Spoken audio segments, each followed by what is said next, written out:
Okay, നമുക്ക് tax എന്ന് കേൾക്കുമ്പോൾ തന്നെ ടാക്സ് രണ്ട് രീതിയിലുണ്ട്. ഡയറക്റ്റ് ടാക്സും ഇൻഡയറക്റ്റ് ടാക്സും. ഡയറക്റ്റ് ടാക്സ് എന്ന് പറഞ്ഞാൽ ഒരു വ്യക്തി, അലീന ബസ്സിലാണോ? അലീനക്ക് സപ്ലൈ ഉണ്ടായിരുന്നോ? ഓക്കെ, ബസ്സിലാണ് പോയിക്കോളാം. ഓക്കെ. അപ്പൊ ഡയറക്റ്റ് ടാക്സ് ഉണ്ട്, ഇൻഡയറക്റ്റ് ടാക്സ് ഉണ്ട്. അപ്പൊ ഡയറക്റ്റ് ടാക്സ് എന്ന് പറഞ്ഞാല് ഒരു വ്യക്തി നേരിട്ട് സർക്കാരിലോട്ട് ടാക്സ് കൊടുത്താൽ അതിനെ ഡയറക്റ്റ് ടാക്സ് എന്ന് വിളിക്കും. വ്യക്തിയാകാം, ഇൻസ്റ്റിറ്റ്യൂഷൻ ആകാം, ബിസിനസ് ആകാം, പാർട്ണർഷിപ്പ് ആകാം, എന്തും ആകാം. അപ്പൊ നേരിട്ട് ഗവൺമെന്റിലോട്ട് ടാക്സ് കൊടുത്താൽ അതിനെ നമ്മൾ എന്തെന്ന് വിളിക്കും? ഡയറക്റ്റ് ടാക്സ് എന്ന് വിളിക്കും. ഇൻഡയറക്റ്റ് ടാക്സ് എന്ന് പറഞ്ഞാൽ തേർഡ് പാർട്ടി ഇൻവോൾവ്മെന്റോട് കൂടി ഡയറക്റ്റ് എന്താ പറയുന്ന ടാക്സ് അടയ്ക്കുന്നു. അതായത് ഒരു ഇന്റർമീഡിയറി ഉണ്ടായിരിക്കും. ഇന്റർമീഡിയറി എന്ന് പറഞ്ഞാൽ ടാക്സ് യഥാർത്ഥത്തിൽ അടയ്ക്കുന്ന വ്യക്തിയും സ്വീകരിക്കുന്ന വ്യക്തി ഗവൺമെന്റിന്റെ ഇടയിൽ ഒരാളുണ്ടാവും. അങ്ങനെ ടാക്സുകൾ കൊടുത്തു കഴിഞ്ഞാൽ അതിനെ നമ്മൾ ഇൻഡയറക്റ്റ് ടാക്സ് എന്ന് വിളിക്കും. നിങ്ങൾ യഥാർത്ഥത്തില് നിങ്ങൾ എന്തെങ്കിലും ഒരു സാധനം കടയിൽ പോയി വാങ്ങിച്ചാൽ അതിന്റെ 13% അതിന്റെ പാക്കറ്റ് കവറിൽ നോക്കിയാൽ അറിയാം ഇത്ര ശതമാനമാണ് ഇതിന്റെ GST എന്ന്. നിങ്ങളൊരു ടാക്സ് പെയർ ആണ്, പക്ഷെ നിങ്ങൾ ഗവൺമെന്റിലോട്ട് ടാക്സ് അടച്ചിട്ടില്ല. പക്ഷെ അടയിലോട്ടാ കൊടുത്തേ? നിങ്ങൾക്ക് സാധനം നിങ്ങൾ തന്ന നിങ്ങളുടെ സപ്ലയറിന്റെ കയ്യിലോട്ടാണ് നിങ്ങൾ ടാക്സ് കൊടുത്തത്. ഈ സപ്ലയർ ആണ് ഇത് ഗവൺമെന്റിലേക്ക് അടയ്ക്കാൻ പോകുന്നത്. അപ്പൊ ഇങ്ങനെ നമ്മൾ ഗുഡ്സുകളൊക്കെ പർച്ചേസ് ചെയ്യുമ്പം നമുക്കുണ്ടാകുന്ന ടാക്സിനെ നമ്മൾ ഇൻഡയറക്റ്റ് ടാക്സ് എന്ന് വിളിക്കും. അപ്പൊ 2017 മുൻപ് നമ്മുടെ ഇന്ത്യയില് ഒട്ടനവധി ടാക്സുകൾ ഉണ്ടായിരുന്നു. അതായത് നമ്മൾ ടാക്സുകൾ പിരിച്ചെടുക്കാന്ന് പറഞ്ഞാൽ നമ്മുടെ ഗവൺമെന്റ് എവിടുന്നാ ഫണ്ട് കണ്ടെത്തുന്നത്? ഗവൺമെന്റ് നമുക്ക് ഡെവലപ്മെന്റ് ബഡ്ജറ്റ് ഒക്കെ അവതരിപ്പിക്കും, പറയാം ഇത്ര കോടി ഇന്ന മേഖലയ്ക്ക്, ഇത്ര കോടി ഇന്ന മേഖലയ്ക്ക് എന്നൊക്കെ പറഞ്ഞ ബഡ്ജറ്റിലൊക്കെ പറയും. അവരെവിടുന്നാ ഫണ്ട് കണ്ടെത്തുന്നത്? മെയിൻ സോഴ്സ് ഓഫ് ഗവൺമെന്റിന്റെ ഫണ്ട് എന്ന് പറയുന്നത് ഈ പറയുന്ന ടാക്സുകളിൽ നിന്നാണ് ഗവൺമെന്റ് ഫണ്ട് കണ്ടെത്തുക. അതായത് നമ്മൾ ഓരോരുത്തരും കൊടുക്കുന്ന പെരക്കരമായിട്ടും അല്ലെങ്കിൽ സ്ഥലത്തിന്റെ കരമായിട്ടും അതുപോലെ തന്നെ നമ്മൾ ഏൺ ചെയ്യുന്ന ഇൻകത്തിന്റെ വരുമാനത്തിന്റെ ടാക്സ് ആയിട്ടും ഒക്കെ ഡേ ബൈ ഡേ നമ്മൾ അതുപോലെ ഓരോ സാധനങ്ങൾ നമ്മൾ വീട്ടിലോട്ട് പർച്ചേസ് ചെയ്യുമ്പം അരി തൊട്ട് സർവ്വ സാധനങ്ങൾ പർച്ചേസ് ചെയ്യുമ്പോഴും എന്ത് ചെയ്യും? നമ്മളൊരു ടാക്സ് കൊടുക്കേണ്ടതായിട്ട് വരുന്നുണ്ട്. അപ്പൊ ഈ പൈസയിൽ നിന്നാണ് ഗവൺമെന്റ് നമ്മുടെ രാജ്യത്തിന്റെ വികസനത്തിന് വേണ്ടിയുള്ള ഫണ്ട് കണ്ടെത്തുക. അപ്പൊ 2017 മുൻപ് നമ്മുടെ ഇന്ത്യയില് state government and central government central government നേരിട്ട് പിരിച്ചെടുക്കുന്ന കുറെ ടാക്സുകൾ ഉണ്ടായിരുന്നു. സ്റ്റേറ്റ് ഗവൺമെന്റ് നമ്മൾ കേരള സ്റ്റേറ്റ് നമ്മുടെ കേരളത്തിലേക്ക് മാത്രം, കേരളത്തിന്റെ ആവശ്യത്തിന് വേണ്ടി മാത്രം വിനിയോഗിക്കാൻ വേണ്ടി ഫണ്ട് കളക്ട് ചെയ്യുന്ന ടാക്സുകൾ ഉണ്ടായിരുന്നു. അപ്പൊ 2017 ശേഷം 2017 ജൂണിലോട് കൂടിയാണ് നമ്മുടെ ഇന്ത്യയിൽ GST ആപ്ലിക്കബിൾ ആയത്. ഓർക്കുന്നുണ്ടോ? നിങ്ങളിലൊക്കെ ഇതാ പഠിച്ചുകൊണ്ടിരിക്കുന്ന സമയം തന്നെ 2017 എന്ന് പറയുമ്പോൾ നല്ല ഓർമ്മയുള്ള സമയം തന്നെയാ. കേവലം കുറച്ച് വർഷങ്ങളെ ആയിട്ടുള്ളൂ GST ഇന്ത്യയിലോട്ട് വന്നിട്ട്. അപ്പൊ GST ഒക്കെ ഇന്ത്യയിലോട്ട് വന്നപ്പം അതിന്റെ മെയിൻ ഉദ്ദേശം എന്ന് പറയുന്നത് ഒരു രാജ്യത്തിന് ഒറ്റ ടാക്സ്, ഒരു രാജ്യത്തെ മുഴുവനും ഒറ്റ കൊടക്കീഴിൽ കൊണ്ടുവരിക. ഈ ഒരു ഒറ്റ ലക്ഷ്യമായിരുന്നു GSTയുടെ വരവിനുണ്ടായിരുന്നത്. അപ്പൊ GST വരുന്നതിന് മുമ്പ് വാല്യൂ ആഡഡ് ടാക്സ് വാറ്റ് ആയിരുന്നു നമ്മുടെ ഇന്ത്യയിൽ ഉണ്ടായിരുന്നത്. അപ്പോൾ അതിൻ്റെ ഒക്കെ അടിസ്ഥാനത്തില് കേരളത്തിന് ഇത് നമ്മുടെ സ്റ്റേറ്റിന് വേണ്ടിയുള്ള ടാക്സുകൾ പ്രത്യേകം ഉണ്ടായിരുന്നു. അതുപോലെ സെൻട്രൽ ഗവൺമെന്റിലോട്ട് അടയ്ക്കേണ്ട ടാക്സുകൾ പ്രത്യേകം ഉണ്ടായി. എക്സൈസ് ഡ്യൂട്ടി, കസ്റ്റംസ് ഡ്യൂട്ടി എന്നൊക്കെ പറഞ്ഞ പല പേരുകളിൽ എന്താ പറയാ ഒരു സാധനം ഇപ്പൊ ഇറക്കുമതി ചെയ്ത് കൊണ്ടുവരിക. അപ്പൊ സെൻട്രൽ ഗവൺമെന്റ് കൊടുക്കണം, സ്റ്റേറ്റ് ഗവൺമെന്റിന് കൊടുക്കണം എന്നൊക്കെ പറഞ്ഞിട്ട് പല പേരുകളിൽ ഒരുപാട് ടാക്സുകൾ ഈ കച്ചവടക്കാര് കൊടുത്തിരുന്നു. അപ്പൊ കച്ചവടം എന്ന് പറയുന്നത്, ബിസിനസ് എന്ന് പറയുന്നത് ഡൾ ആയിക്കൊണ്ടിരുന്ന സാഹചര്യത്തില് ആൾക്കാരൊക്കെ ബിസിനസ്സിൽ നിന്നൊക്കെ പയ്യെ പിന്മാറിയിരുന്ന സാഹചര്യമായിരുന്നു ഏകദേശം 2017 സാഹചര്യത്തില്. അപ്പൊ GST വന്നതോടുകൂടി ഈ പറയുന്ന പ്രശ്നങ്ങൾക്കെല്ലാം ഒരു സോൾവ് ആണ് GST കൊണ്ടുവന്നത്. കാരണം എന്ത് സാധനം പർച്ചേസ് ചെയ്താലും സെയിൽ ചെയ്താലും ഇറക്കുമതി ചെയ്താലും കയറ്റുമതി ചെയ്താലും ഒരൊറ്റ ടാക്സ് അടച്ചാൽ മതി, GST എന്ന് പറഞ്ഞ പേരിൽ. ഈ GSTയിലൂടെ കളക്ട് ചെയ്യുന്ന ടാക്സ് സെൻട്രൽ ഗവൺമെന്റിലോട്ട് പകുതി കൊടുക്കും, സ്റ്റേറ്റ് ഗവൺമെന്റിലോട്ട് പകുതി കൊടുക്കും. ഏത് സ്റ്റേറ്റുമായി ബന്ധപ്പെട്ടാണെന്ന് നോക്കി ആ സ്റ്റേറ്റിനാണ് അതിന്റെ പകുതി, 0.5% കൊടുക്കുന്നത്. GSTയിൽ മെയിൻ ആയിട്ട് 3 ടൈപ്പ് ടാക്സുകളാണ് ഉള്ളത്. ഒന്ന് IGST, 2 SGST, 3 CGST. SGST എന്ന് പറഞ്ഞാൽ state goods and service tax, CGST എന്ന് പറഞ്ഞാൽ central goods and service tax, IGST എന്ന് പറഞ്ഞാൽ integrated goods and service tax. ഇനി ഞാനൊരു കാര്യം പറയാം. മെയിൻ ആയിട്ട് നമ്മുടെ ഇന്ത്യയിൽ ഇപ്പൊ 2 സ്റ്റേറ്റുകൾ, ഒരു സ്റ്റേറ്റിനുള്ളിൽ അല്ലെങ്കിൽ 2 സ്റ്റേറ്റുകൾ തമ്മിൽ ഉള്ള ട്രാൻസാക്ഷൻസ് നടക്കുമ്പം ഇതിൽ ഈടാക്കുന്ന ടാക്സിൽ വ്യത്യാസമുണ്ട്. ഇപ്പൊ കേരളത്തിനുള്ളിൽ തന്നെയാണ് പ്രൊഡ്യൂസറും കേരളത്തിനുള്ളിൽ തന്നെയാണ് കസ്റ്റമറും എന്ന് കരുതുക. ഇപ്പൊ കൊട ഉൽപ്പാദിപ്പിക്കുന്ന ഒരു ബിസിനസ്സാണ്, അവിടെ കേരളത്തിലാണ് അതിന്റെ പ്രൊഡക്ഷൻ നടക്കുന്നതും കസ്റ്റമേഴ്സും കേരളത്തിൽ തന്നെയാണ്. അപ്പോൾ കൊടുക്കലും വാങ്ങലും നടക്കുന്നതെല്ലാം ഒരു സ്റ്റേറ്റിനുള്ളിൽ തന്നെയാണ്. അങ്ങനെ വരുന്ന സാഹചര്യത്തിൽ നമ്മൾ 2 ടാക്സ് ആണ് മെയിനായിട്ട് ഈടാക്കുക, SGSTയും CGSTയും. പക്ഷേ ഈ 2 ടാക്സ് എന്ന പേരിൽ 2% കാൽക്കുലേറ്റ് ചെയ്യുക. ഇപ്പൊ ഫോർ എക്സാമ്പിൾ ഒരു 18% ഗുഡ്സ് ആൻഡ് സർവീസ് ടാക്സ് എങ്കിൽ അതിന്റെ നേർപകുതി 8% ഇങ്ങോട്ട് പോകും, SGSTയിലോട്ട് പോകും. 8 9%. അതുപോലെ CGSTയിലോട്ടും അതിന്റെ ബാക്കി 0.5% പോവാണ്. അതായത് നമ്മൾ ഗുഡ്സ് ആൻഡ് സർവീസ് ടാക്സിലൂടെ പിരിച്ചെടുക്കുന്ന ടാക്സ് 0.5% സെൻട്രൽ ഗവൺമെന്റിനും 0.5% സ്റ്റേറ്റ് ഗവൺമെന്റിനുമാണ് കൊടുക്കുക. അപ്പൊ കസ്റ്റമേഴ്സ് ആണ് ഇവിടെ പറയുന്നു ഇൻഡയറക്റ്റ് ടാക്സ് ആയ ഗുഡ്സ് ആൻഡ് സർവീസ് ടാക്സ് എപ്പോഴും ഈടാക്കുന്നത് ഫൈനൽ കൺസ്യൂമറിൽ നിന്നായിരിക്കും. ഇവിടെ GSTയെ പറ്റി പഠിക്കാനാണെങ്കിൽ ഒരുപാട് കാര്യങ്ങൾ നമുക്ക് പഠിക്കാനുണ്ട്. GST എങ്ങനെയാണെന്നും അതിന്റെ പ്രോസസ്സിങ് എങ്ങനെയാണെന്നും ഒക്കെ ഒരുപാട് പഠിക്കാനുണ്ട് നമുക്ക്. അപ്പൊ ജസ്റ്റ് തിയറിക്കകത്ത് നമ്മളോട് ചോദിക്കാം, what is goods and service tax? Goods and service tax is N indirect tax. ആരാ പേ ചെയ്യുന്നത്?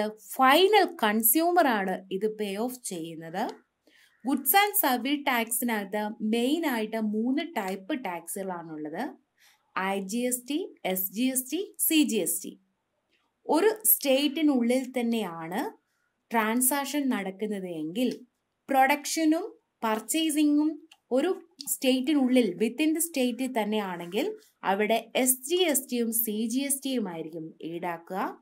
2 സ്റ്റേറ്റുകൾ തമ്മിലാണ് പ്രൊഡക്ഷൻ തമിഴ്നാട്, കസ്റ്റമർ നിൽക്കുന്നത് കേരള, അങ്ങനെയെങ്കിൽ അവിടെ ഈടാക്കുന്ന ടാക്സ് IGST ആയിരിക്കും, integrated goods and service tax.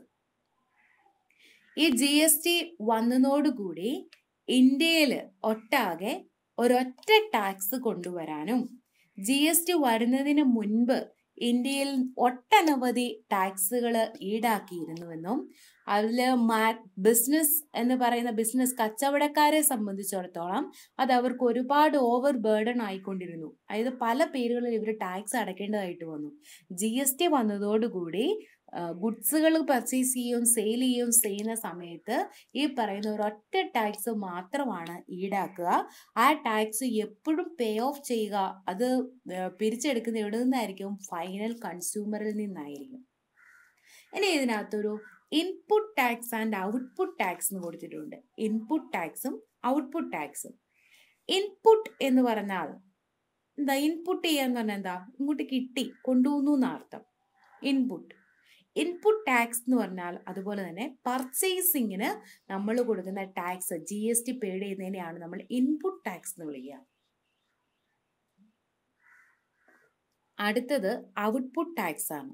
Output എന്ന് പറഞ്ഞാൽ പുറത്തോട്ട് കൊടുത്തു, അതായത് നമ്മൾ സെയിൽ ചെയ്യുമ്പം കസ്റ്റമേഴ്സിന്റെ കയ്യിൽ നിന്ന് കളക്ട് ചെയ്ത് ഗവൺമെന്റിലോട്ട് കൊടുക്കുന്ന ടാക്സ് ആണ് ഔട്ട്പുട്ട് ടാക്സ്. ആരാണോ പർച്ചേസ് ചെയ്യുന്ന വ്യക്തി, ആ വ്യക്തിയാണ് എപ്പോഴും ടാക്സ് കൊടുക്കുക. അപ്പൊ ഇൻപുട്ട് ടാക്സ് എന്ന് പറഞ്ഞാൽ പർച്ചേസ് ചെയ്യുന്നതിന് കൊടുക്കുന്ന ടാക്സ് ആണ്, ടാക്സ് പെയ്ഡ് ചെയ്യുന്നു. ഔട്ട്പുട്ട് ടാക്സ് എന്ന് പറഞ്ഞാൽ GST collected from the customer at the time of sale of goods and service tax. അപ്പൊ ആ ഇൻപുട്ട് ഔട്ട്പുട്ട് മീനിങ് മനസ്സിലാക്കണം. എ പാർട്ടിലൊക്കെ ചോദിക്കും കേട്ടോ. ഇൻപുട്ട് എന്ന് പറഞ്ഞാൽ പർച്ചേസിങ്ങിന്റെ സമയത്ത് കൊടുക്കുന്നതും, ഔട്ട്പുട്ട് എന്ന് പറഞ്ഞാൽ സെയിൽ നടത്തുമ്പോൾ നമ്മൾ കളക്ട് ചെയ്യുന്നതും. സപ്ലയർ കളക്ട് ചെയ്യുന്നത് ആടെ നിന്നാണ് കസ്റ്റമറിന്റെ കയ്യിൽ നിന്ന്. ആരാണ് taxable person? Who is a taxable person എന്ന് വെച്ചാൽ taxable person is a person who carry on the business at any place in India and who is registered or required to be registered under GST Act. The person who engages in economic activity including trade, commerce is treated as a taxable person. നമ്മുടെ ഇന്ത്യയിൽ എവിടെയും താമസിച്ചാലും കുഴപ്പമില്ല, എവിടെയുള്ള ആരാണെന്നും വേണ്ടില്ല, അയാൾ എന്ത് carry of ചെയ്തിരിക്കണം? Business നടത്തുന്ന വ്യക്തിയായിരിക്കണം. അയാൾ GST ആക്ട് പ്രകാരം രജിസ്റ്റർ ചെയ്തിട്ടുള്ളതാകാം, അല്ലെങ്കിൽ required to be registered, register ചെയ്യണം എന്ന് റിക്വയർഡ് കിട്ടിയിട്ടുള്ള ആളായിരിക്കാം. അതുപോലെ ഈ ടാക്സബിൾ പേഴ്സൺ എന്താ ചെയ്യുന്നത്? Economic activities including trade and commerce, അങ്ങനെയുള്ള വ്യക്തികളെയാണ് നമ്മൾ ടാക്സബിൾ പേഴ്സൺ എന്ന് വിളിക്കുക.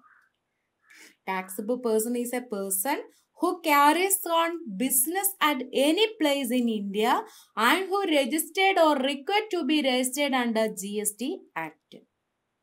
Then അടുത്ത വേറൊരു ടേം കൊടുത്തിട്ടുണ്ട്, റിവേഴ്സ് ചാർജ്. നിങ്ങളുടെ 4ാമത്തെ മൊഡ്യൂളിൻ്റെ ഫ്രണ്ടിലെ കുറച്ച് ഭാഗം ഞാൻ ഇപ്പോൾ എടുക്കുന്നില്ല. ഞാൻ ജസ്റ്റ് GSTയെ പറ്റി പരിചയപ്പെടുത്തുവാണ്. ഇപ്പം ടാക്സിനെ പറ്റി പരിചയപ്പെടുത്തുവാണ്. അതിനുശേഷം നമുക്ക് ഒരു പ്രാക്ടിക്കലിൻ്റെ ഒരു ഭാഗം ബുക്കിലോട്ട് എഴുതി വെക്കാനുണ്ട് TDSുമായി ബന്ധപ്പെട്ട്. അതിനുശേഷമാണ് ഞാൻ എൻ്റെ ഫ്രണ്ടിലെ ഭാഗം എടുക്കുന്നുള്ളൂ. നിങ്ങൾ ആദ്യം എൻ്റെ പ്രൊസീജിയർ എഴുതുക. TDS tax deducted at source, അത് പറയണേ തന്നെ ടാക്സ് എന്തെന്ന് പറയണം. അതുകൊണ്ടാണ് ഞാൻ ഇടയ്ക്കാൻ തുടങ്ങുന്നത് കേട്ടോ.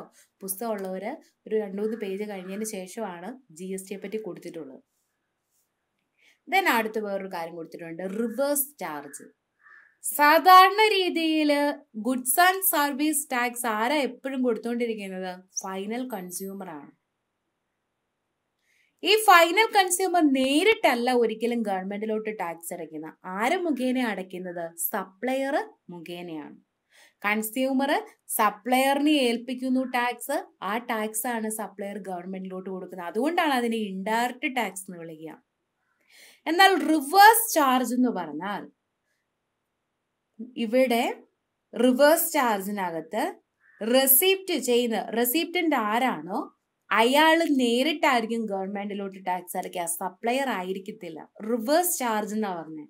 Categories of suppliers applicable for reverse charge will be notified by the center or state government. Center state government legal procedures അനുസരിച്ച് some സിറ്റുവേഷനുകളിൽ സപ്ലയറിൽ നിന്നല്ലാതെ ഡയറക്റ്റ് കസ്റ്റമറിൽ നിന്ന് ഗവൺമെന്റിന് ഈ ഇൻഡയറക്റ്റ് ടാക്സ് ഏൽപ്പിക്കാനുള്ള ഒരു റൈറ്റ് ഉണ്ട്. അത് സം ലീഗൽ പ്രൊസീജിയർ പ്രകാരമാണ്. അങ്ങനെയുള്ള ഒരു സിറ്റുവേഷനെയാണ് നമ്മൾ റിവേഴ്സ് ചാർജ് എന്നൊക്കെ വിളിക്കുക. അതൊക്കെയെന്ന് പറഞ്ഞു കഴിഞ്ഞാൽ സ്പെഷ്യൽ എക്കണോമിക് സോണിലൊക്കെയാണ്. ഇപ്പം ഫോർ എക്സാമ്പിൾ ആണ് കേട്ടോ, സ്പെഷ്യൽ എക്കണോമിക് സോണിലൊക്കെയാണ് ഇപ്പം നമ്മുടെ സപ്ലയർ താമസിക്കുന്നത് എങ്കിൽ സ്പെഷ്യൽ എക്കണോമിക് സോണുകളിലൊക്കെ പ്രത്യേകത എന്ന് പറഞ്ഞാൽ അണ്ടർ ഡെവലപ്ഡ് ഏരിയകളാണ്. അവിടെയൊക്കെ ഒരിക്കലും ഒരു കാരണവശാലും ഇന്ത്യയിൽ ടാക്സ് ഈടാക്കുന്നില്ല, അവരിൽ നിന്ന് പൈസ പിരിക്കുന്നില്ല. അവരുടെ ഡെവലപ്മെന്റിന് വേണ്ടി പൈസ അങ്ങോട്ട് കൊടുക്കുന്നേ ഉള്ളൂ ഗവൺമെന്റ്. അങ്ങനെ വരുന്ന സാഹചര്യങ്ങളിൽ സപ്ലയർ ഇപ്പൊ സ്പെഷ്യൽ എക്കണോമിക് സോണിലാണ് താമസിക്കുന്നതെങ്കിൽ സപ്ലയർ വിറ്റ് ഒരു സാധനത്തിന് ടാക്സ് അടയ്ക്കാൻ സപ്ലയറെ കൊണ്ട് സാധിക്കത്തില്ല. അങ്ങനെ വരുമ്പോൾ അവിടെ സപ്ലയർക്ക് പകരം കസ്റ്റമർ ആരാണോ അയാൾ നേരിട്ടാണ് ഗവൺമെന്റിലോട്ട് ടാക്സ് കൊടുക്കുക. അതൊക്കെ സർട്ടൻ സിറ്റുവേഷനുകളാണ്. സ്പെഷ്യലായിട്ടുള്ള ലീഗൽ ഫോർമാലിറ്റീസ് ഉള്ള ലീഗൽ പ്രൊസീജിയർ അനുസരിച്ചാണ് റിവേഴ്സ് ചാർജ് ഒക്കെ ഈടാക്കുക. അപ്പൊ എന്താണ് റിവേഴ്സ് ചാർജ് എന്ന് ചോദിച്ചാൽ സാധാരണ രീതിയിൽ ഇൻഡയറക്റ്റ് ടാക്സ് ആയ GST കസ്റ്റമർ സപ്ലയറിനെ ഏൽപ്പിച്ചിട്ട് സപ്ലയർ ആണ് ഗവൺമെന്റിന് കൊടുക്കുക. എന്നാൽ സം സിറ്റുവേഷനുകളിൽ ലീഗലി അക്സെപ്റ്റ് ചെയ്തിട്ടുള്ള സം സിറ്റുവേഷനുകളിൽ സപ്ലയർക്ക് പകരം ആരാണോ കസ്റ്റമർ അയാൾ നേരിട്ട് അടയ്ക്കേണ്ട ഒരു സിറ്റുവേഷൻ ഉണ്ടാവുന്നുണ്ട്. അതിനെയാണ് നമ്മൾ റിവേഴ്സ് ചാർജ് എന്ന് വിളിക്കുക. ദെൻ നമുക്ക് പഠിക്കാനുള്ളത് കോമ്പോസിറ്റ് സപ്ലൈ. കോമ്പോസിറ്റ് സപ്ലൈ എന്ന് പറഞ്ഞാൽ ഒരു ഗ്രൂപ്പ് ഓഫ് സപ്ലൈ എന്ന് വേണേൽ പറയാം. അതിനകത്ത് ഒന്നിൽ കൂടുതൽ പ്രൊഡക്റ്റുകൾ ഉണ്ടാവും. ഒരു പ്രിൻസിപ്പൽ പ്രൊഡക്റ്റ് ഉണ്ടാവും, അതിന് സബായിട്ട് കുറേ അധികം പ്രൊഡക്റ്റുകൾ ഉണ്ടാവും. അതിന് ഫോർ എക്സാമ്പിൾ പറഞ്ഞു കഴിഞ്ഞാൽ കോമ്പോസിറ്റ് സപ്ലൈയിൽ ഇപ്പോൾ ഒരു ക്രിസ്മസ് കിറ്റ് അല്ലെങ്കിൽ ബർത്ത്ഡേ കിറ്റ് എന്നൊക്കെ പറഞ്ഞുകൊണ്ട് ഇങ്ങനെ കോംബോ ഓഫറിങ്ങളാണ്. നിങ്ങൾ ഈ സൂപ്പർ മാർക്കറ്റിലൊക്കെ കയറിയിട്ടുണ്ടെങ്കിൽ കണ്ടിട്ടുണ്ടാകും. എന്താ പറയുന്നത്, ഹാൻഡ് വാഷ് അല്ലെങ്കിൽ തറ തുടയ്ക്കുന്ന ലോഷന്, അങ്ങനെ ഒരുപാട് ഐറ്റംസുകൾ മിക്സ് ചെയ്തിട്ട് ഒരു കോമ്പോസിറ്റ് പാക്കായിട്ട് അതിനകത്ത് വില കുറഞ്ഞുകൊണ്ട് നമുക്ക് തരും. അതിൻ്റെയൊക്കെ പ്രത്യേകതകൾ എന്ന് പറഞ്ഞാൽ അതിൻ്റെ പ്രിൻസിപ്പൽ പ്രൊഡക്റ്റ് ഏതാണോ അതിനകത്തൊരു മെയിൻ പ്രൊഡക്റ്റ് ഉണ്ടാവും. ആ പ്രൊഡക്റ്റിന് മാത്രമാണ് അവിടെ ടാക്സ് ഈടാക്കുക. സബായിട്ടുള്ള പ്രൊഡക്റ്റുകൾക്ക് കോമ്പോസിറ്റ് സപ്ലൈയിൽ സബായിട്ട് നിൽക്കുന്ന പ്രൊഡക്റ്റുകൾക്ക് ഒരിക്കലും GST ഈടാക്കത്തില്ല. അതുകൊണ്ടുള്ള ടെക്നിക്കുകളാണ് അതേപോലുള്ള കോമ്പോസിറ്റ് സപ്ലൈകളൊക്കെ നടത്തുക. ഈ കോമ്പോസിറ്റ് സപ്ലൈ എപ്പോഴും വില കുറഞ്ഞ കസ്റ്റമേഴ്സിന് കിട്ടുക. അതിൻ്റെ മെയിൻ കാരണം റീസൺ എന്ന് പറയാൻ കോമ്പോസിറ്റ് സപ്ലൈയിൽ പ്രിൻസിപ്പളായിട്ട് നിൽക്കുന്ന മെയിനായിട്ടുള്ള ഒരു പ്രൊഡക്റ്റിന് മാത്രമാണ് GST ഈടാക്കുക. ബാക്കിയുള്ള സബായിട്ട് വെച്ചിരിക്കുന്ന പ്രൊഡക്റ്റുകൾക്കൊന്നും GST ഇല്ല. അതുകൊണ്ട് തന്നെയാണ് അങ്ങനെ ഒരുമിച്ച് കൂട്ടി ഒരു ബൾക്കായിട്ട്, അതായത് ഒരു കിറ്റ് പോലെ നമ്മൾ വാങ്ങിക്കുമ്പോൾ അതിന് വില കുറഞ്ഞ് നമുക്ക് കിട്ടുന്നത് തന്നെ. അപ്പൊ അങ്ങനെയുള്ള സപ്ലൈകളെയാണ് കോമ്പോസിറ്റ് സപ്ലൈ എന്ന് വിളിക്കുക. It means A supply consist of 2 or more goods or services which are naturally bundled and provided together, one being a principal supply. അതിനകത്ത് ഒറ്റ ഒരു പ്രൊഡക്റ്റിനെ ആയിരിക്കും പ്രിൻസിപ്പൽ സപ്ലൈ ആയിട്ട് നമ്മൾ പരിഗണിക്കുക. ഒരു ബണ്ടിലായിട്ടോ അല്ലെങ്കിൽ ടുഗദർ ആയിട്ടാണോ അത് വിൽക്കുക സാധാരണ. അങ്ങനെയുള്ള സപ്ലൈകൾ കോമ്പോസിറ്റ് സപ്ലൈ. ഇനി നമുക്ക് GST പഠിക്കാനുണ്ട്. GST goods and service tax identification number. അതായത് സാധാരണ ഒരു 20 ലക്ഷമൊക്കെ ഒരു കണക്കൊക്കെ പറയുന്നുണ്ട്. അതൊക്കെ പോട്ടെ. ഇപ്പോൾ ഒരു നമ്മളിപ്പോൾ ടാക്സ് അടയ്ക്കാൻ വേണ്ടി GST ആപ്ലിക്കബിൾ, GSTയിൽ നമ്മൾ രജിസ്റ്റർ ചെയ്യുമ്പം, ഞാൻ ഇപ്പോൾ ഒരു ബിസിനസ് വുമൺ ആണ്, അപ്പോൾ എനിക്ക് നല്ല പ്രോഫിറ്റ് ഒക്കെ ഉണ്ട്. GSTയിൽ രജിസ്റ്റർ ചെയ്യേണ്ട ബൾക്ക് എമൗണ്ടിനേക്കാൾ കൂടുതൽ എനിക്ക് പ്രോഫിറ്റ് കിട്ടുന്നുണ്ടെങ്കിൽ ഞാൻ GST നമ്പർ എടുത്തിരിക്കണം. പാൻ കാർഡ് നമ്പറൊക്കെ പോലെ തന്നെ ഒരു GSTയിൽ രജിസ്റ്റർ ചെയ്യുമ്പോൾ നമുക്ക് ലഭിക്കുന്ന നമ്പറാണ് GST എന്ന് പറയുക. ഇതൊരു 15 ഡിജിറ്റ് നമ്പർ ആകും. ടാക്സ് പെയർ, GSTയിൽ ടാക്സ് പെയർ ആരാണോ അത് GSTയിൽ രജിസ്റ്റർ ചെയ്യുമ്പോഴാണ് നമുക്ക് ഈ 15 ഡിജിറ്റ് നമ്പർ ലഭിക്കുക. അതിനകത്ത് മെയിനായിട്ട് GST across all state where they are a branch of their organisation and GST will vary from state to state even if PAN is same. അതായത് GST ഓരോ സ്റ്റേറ്റിനും സ്റ്റേറ്റ് വൈസ് ക്ലാസിഫിക്കേഷൻ പ്രകാരം ആ 15 ഡിജിറ്റിൽ ഓരോ ഡിജിറ്റിലും സൂചിപ്പിക്കുന്ന ഓരോ കാര്യങ്ങളാണ്. അപ്പോൾ അപ്പോൾ ഏത് സ്റ്റേറ്റ് ആണെന്നൊക്കെ നമുക്ക് ഈസി ആയിട്ട് ഐഡന്റിഫൈ ചെയ്യാനായിട്ട് സാധിക്കും. അപ്പോൾ GST എന്ന് പറഞ്ഞാൽ ഗുഡ്സ് ആൻഡ് സർവീസ് ടാക്സിനകത്ത് ടാക്സ് പെയർ രജിസ്റ്റർ ചെയ്യുമ്പം അവർക്ക് കിട്ടുന്ന ഒരു ഐഡന്റിഫിക്കേഷൻ നമ്പറാണ് ഇത്. Unique PAN based 15 digit PAN നമ്പറും അതിനകത്തുണ്ടാവും കേട്ടോ. 15 ഡിജിറ്റ് നമ്പറാണ് അത്. സ്റ്റേറ്റ് വൈസ് ആയിട്ടാണ് അതെപ്പോഴും പ്രൊവൈഡ് ചെയ്യുക.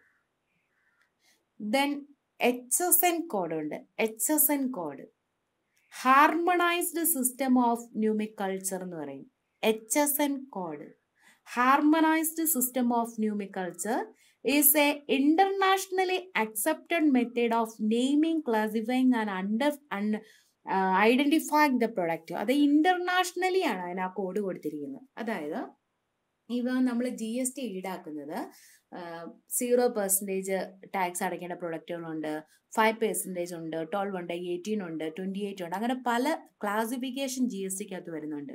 ഓരോ കാറ്റഗറിയിൽ പെടുന്ന ഗുഡ്സുകൾക്കും സെയിം റേറ്റ് ടാക്സ് ആയിരിക്കണം കൊടുക്കേണ്ടത്.